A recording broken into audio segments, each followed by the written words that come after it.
Question in about Aer Lingus from a listener. I'm sure there are many people worried like this listener. Could you ask, are we covered by insurance, or where do we stand? We're booked for the 2nd of July to go to Maastricht. Eoghan Corry, a travel journalist, is with us. If the worst came to the worst, and if Aer Lingus pilots were to withdraw their services and there were to be strikes, how many people could be affected in any one day? And what would happen then with them actually getting replacement flights? Good evening, Matt, or good morning, where I'm from, talking from this morning. The reality is that the summer season is, if you're going to organise a strike, if you're going to battle on grades and wages and all of that, it's the time to do it. Not much point waiting to November. One of the things we saw was getting through all the effective safety nets for pilot negotiations very, very quickly. That all happened much more rapidly than I expected, or a lot of people expected. You're talking about 40,000 passengers a day being affected if the strike occurs during the summer. And of course, the strike in aviation is a little bit odd in that you don't really have to go on strike. All you have to do is say, we're going to go on strike, and the forward bookings are immediately impacted. People begin to panic. They look to other airlines. They look to other dates if there's an actual date for the strike, which it isn't. And that's where we are at the moment. IALPA has got a ballot authorising them to strike, and that really dresses them for battle in the talks that will ensue between themselves and Aer Lingus management. And indeed, those talks are underway apparently, because the IALPA representative who was due to join with us now has just suddenly withdrawn because of that, which may or may not be a good sign. But I suppose, what happens on in the event of an airline being unable to provide flights on a particular day? Does it mean that they're under an obligation to provide you with flights the following day or the day after? Or would they have the capacity to do so if they were already booked up for those days?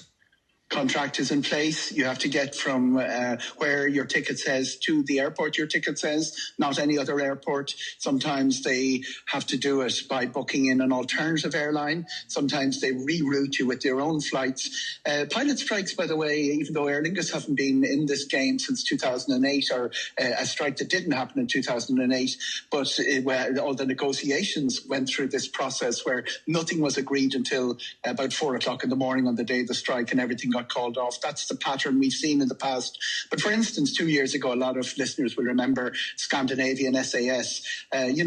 People who turned up at the airport ended up going to Heathrow, overnighting, then to Stockholm. It's very, very messy for airlines.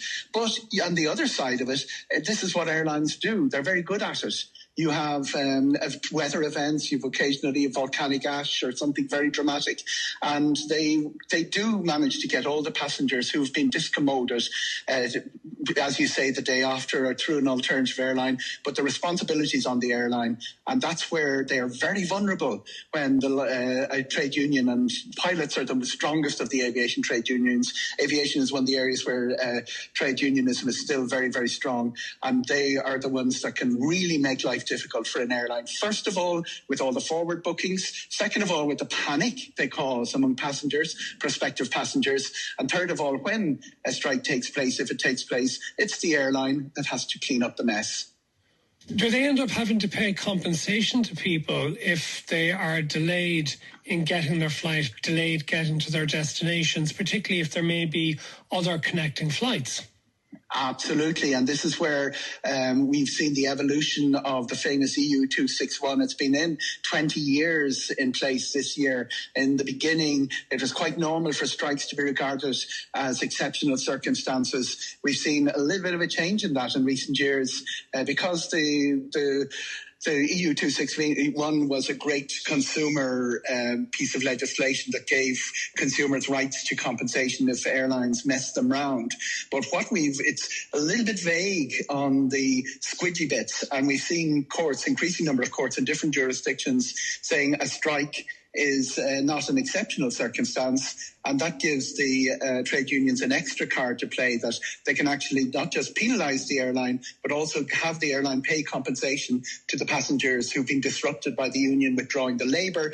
Obviously, airlines are a bit cranky about that, but we've seen even a wildcat strike, which wasn't organised by a trade union, ending up with compensation being paid. The compensation is will be contested, but what will not be contested is Aer Lingus's obligation to their passengers to get them from A to B, and to get them to do so in the most timely manner available to them. What's the issue here between Aer Lingus and its pilots? There's a massively complicated series of pay agreements that have been evolved over many, many years. Many presidents of IALPA have been around the negotiating table. There are 26 different grades. So what we've seen publicly is some figures being thrown around. Everybody wants to know, what are the talks about? The pilots want €2, the Aer Lingus gives them $1, and somebody says $1.50, and they all shake their hands. With 26 different grades, with all the levels of the extra payments that come in along those grades, it's an incredibly complex Rubik's cube of an agreement. And when you hear, obviously Aer Lingus will say, we'll pick the top grade, the captain's grade, where people are getting €200,000. If the agreement goes through at the level it is, up to 300,000. And IALPA will pick the bottom end of the scale, where you've got cadets being paid 36,000. But it's if you're to look at what happens in other airlines, the negotiations since the pandemic, most airlines asked their pilots to take a cut of about 10%, as did Aer Lingus. And some of the figures that have been quoted around have been the restoration of those cuts, plus the extra increase in wages that the different pilots' unions have been looking at throughout Europe. And IALPA have been picking out examples from the Irish economy as well in their narrative to say, this is what we need. And they're looking for, to round it up, it's about 23%. Aer Lingus were offering something, I think 12.5% is what most unions in Aer Lingus have gotten, but they've all been off a lower base. The Labour Court, when most trade unions like to keep things within the room, because once it goes to the arbitration, which it went to the Labour Court, you tend to get a solution that makes both sides equally grumpy. The Labour Court recommendation, supposed to be the compromise, was 9%. The pilots rejected that. They are now just loading the weapons, really, saying we have got a ballot for a strike. We can call a strike. We only have to give 7 days notice. Aer Lingus say, please give us 15 days notice. It's a complicated business. But that's the level of the rhetoric. And we're going to hear a lot of public megaphone stuff, I'd imagine, around what's going on in the meeting rooms, because there doesn't seem to be an awful lot of happening in the meeting rooms at the moment. Okay, there's suggestions that there are issues in relation to the so-called crewing agreement, which is all about annual leave being moved around the place. What's that? And why should that be such a big issue? Absolutely. Crewing agreement is one of the legacies. Aer Lingus would have probably better crewing agreements than some of the competitor airlines that Aer Lingus are competing against. And they've thrown in, you're familiar if you've been covering this sort of stuff a long time, they're throwing in phrases like cost neutral, making it cost neutral with crewing agreements, with productivity. There's issues about the number of days in a row that you can get off as a pilot.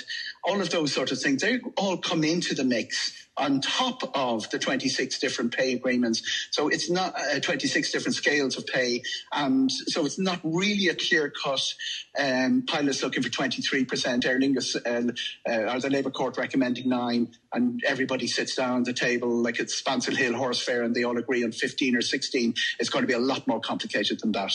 Okay, thank you very much, Eoghan Corry, travel journalist. Actually, just to finish, you would be confident, would you, that they will reach an agreement and that we will not have a strike?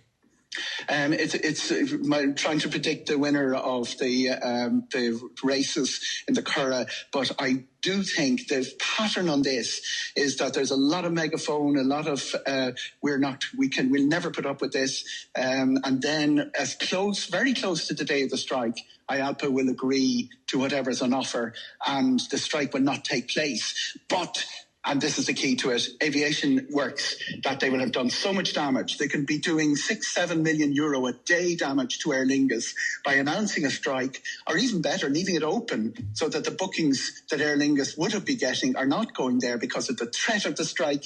They can do an awful lot of damage without going on strike at all and suffering any loss of wages on their pilot's part. Thank you very much, Eoghan Corry.